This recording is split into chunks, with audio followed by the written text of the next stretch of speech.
Just wanted to say a few words ahead of this video because these videos come off the back of a huge lot of Eaglemoss Star Trek ships that I picked up recently, and so I've put up all the duplicates on eBay for you to have a look at, and I'll include links around and about the place. So if you've got any sort of interest in getting hold of a few of these to have a look at them for yourself, you can do so for a while at least, because it looks like they're not going to go flying off the shelves.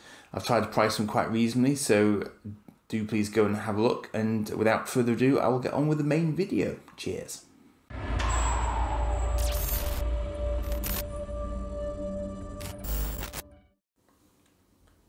Now, when I picked this one up from my job lot pile, I was a little bit puzzled because I couldn't immediately place it.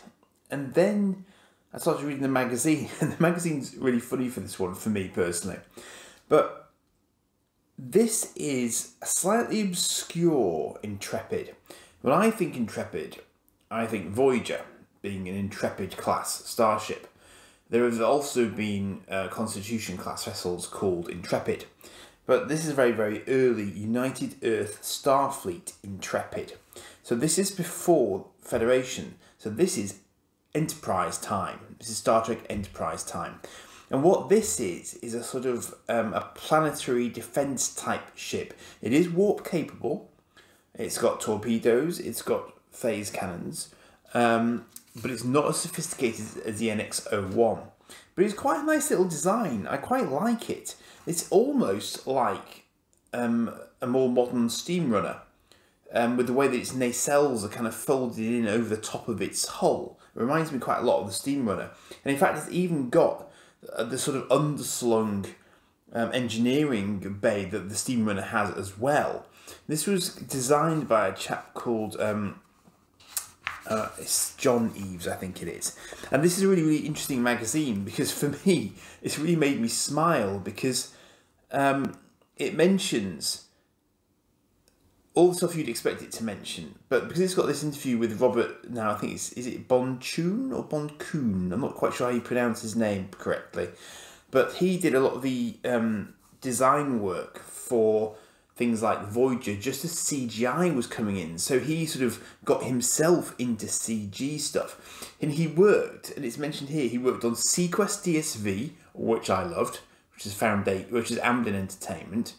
And Amblin folded, and then he ended up doing a little bit of work for Foundation, who were doing Babylon 5 at the time. So funnily enough, Babylon 5 actually gets mentioned in this magazine, which for a Star Trek magazine just makes me chuckle.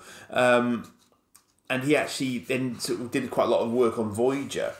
But then when Babylon 5, sorry, I'm skipping ahead. When Babylon 5 took their CG in-house, Foundation were kind of stuck. So apparently then they reached out to Voyager, and Voyager then took Foundation, and that's when Foundation started doing Voyager's graphics. And he did things like the Year of Hell, which got him an Emmy, I think if I remember rightly. So really sort of interesting to read that background and see how he sort of moved through the various CG houses of the late 90s, just as CG was really starting to take off, which of course allowed for ships like this to be designed relatively quickly, because of course by the time of Enterprise, CG was the norm. So we got so many new ship types in Enterprise, albeit very old ones, and of course this is what they had to go for. They couldn't use modern designs for obvious reasons. They had to go backwards and make them distinct from Enterprise, but make them fit in with the Enterprise era. So this is 22nd century stuff. This is like 2153. It's mid-2150s, well, 2100s. So the overall design of the Intrepid is actually a sort of a cut-through of an NX primary hull. A little bit of an X-style sort of secondary hull there with the pylons for the nacelles coming off it, but much shorter nacelles. And apparently he put these fins on for sort of aggressiveness, like shark fins, which is interesting because I'm not sure why you'd need them, but you do see a lot of ships of this era going into atmospheres. Now I think Voyager really started that trend off. Normally, ships only go into atmospheres when they're trying very hard not to go into atmospheres. But we do see that a lot with these slightly smaller ships of this sort of era. And I guess, I don't know about the the aerodynamics of the saucer sections, I don't know if they're actually designed to be sort of, lifting bodies should they go into atmosphere. But obviously the Enterprise D saucer section was designed to be a lifeboat kind of thing, and as we saw in Generations, it can sort of land on a planet. So it's kind of interesting to see these sorts of early precursors of the saucer sections, and again you can see the hints at the later sort of Constitution class Enterprises in there as well. But I just love the look of this.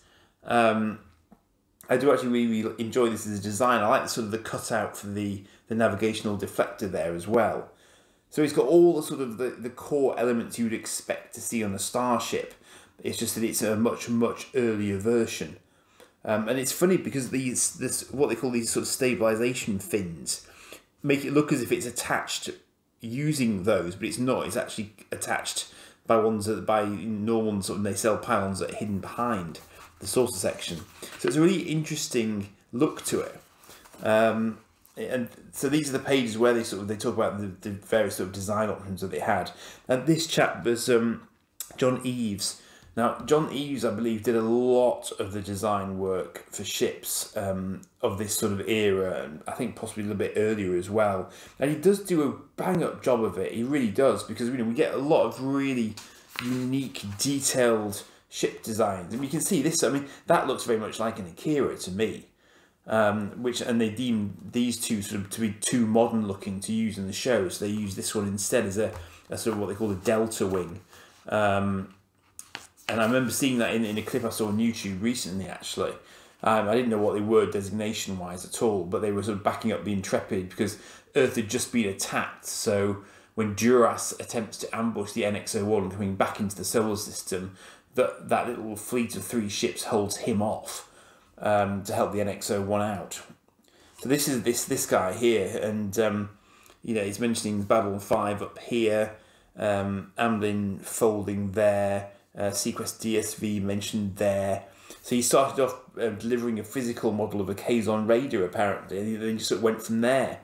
Remember, this is the Prometheus taking on a Nebula class in its separated attack mode. It's just incredible how fast things moved during the 90s in that sort of era. Got a Challenger class there and a little shuttle Delta Flyer.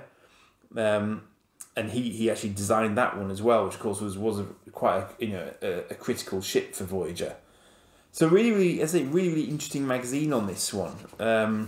Nice to actually just sort of sit and read. Actually, don't get much chance these days, it seems. So so it was in the first scene, I believe, in the episode The Expanse, as Enterprise is coming back home to Earth. And then also briefly seen in Twilight, where it loses a nacelle but sort of limps home off the back of it. That was a sort of alternate timeline one, but it was one of the few Earth ships that did actually survive. I imagine they probably used it because they had the CG model for it available. But really, really interesting magazine on that one. So let's have a look at the model itself now. I will pop it out of its standard encasing here. But yeah, it was funny because I had very, very little recognition of it when I noticed it in the midst of the collection, and I sort of thought, I don't really know what you are. And, I knew the Intrepid name because Intrepid is quite a common sort of ship name generally, but I could not immediately place it. And I think at some point I really need to sit and watch Enterprise all the way through again. Oh, that's incredibly wobbly. that was me pressing this nacelle. I think the pylons are obviously not metal. That's very light. Every now and again I sort of come across an Eaglemoss model where I wish they just used that little bit more metal, and these pylons and the nacelles are very plastic. That's very wobbly. So that's definitely one to be careful with, I think. It's still lovely detailing on the underside of it, mind you, and you'd expect that because of course this is based off a modern CG model, so they can they've got a really, really solid reference point to use for it. But there's not a lot of metal on this one. It's quite tiny, but then in fairness, it is a much smaller ship than the NX-01 would have been. So not that Eaglemoss have a terribly consistent scaling methodology. But you know, I can definitely sort of forgive them for this one, because it wouldn't be a huge ship. It was intended to be only a little ship for sort of short range hops and sort of protection for Earth's colonies. Basically, that was what it was geared towards. Because in the wake of the Xindi attack, I think they basically just whoops. Ooh. Ooh. Well, that held remarkably. See, still in one piece. So yeah, in the wake of the Xindi attack, they were obviously just patrolling the system quite heavily in case anything else came out of them.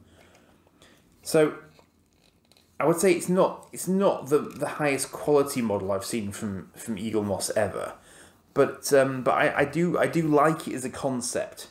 It's quite an interesting sort of colour scheme they've gone for as well. It's quite light coloured. Compared to the Enterprise, which is more of a sort of gunmetal grey kind of vibe to it. So yeah, I like it. And it does make perfect sense it would be faster to produce than something of the NX-01 size, but it's still it packs enough of a punch, especially in numbers in a little fleet, that you can see why they would choose to employ it. So yeah. I'll see if I can keep this pace up. Doing it daily is interesting, because at the moment I'm doing it just before I need it. But I'm hoping I'll try and get a bit more ahead of myself after the Cosmic Council tomorrow night. Cheers for now.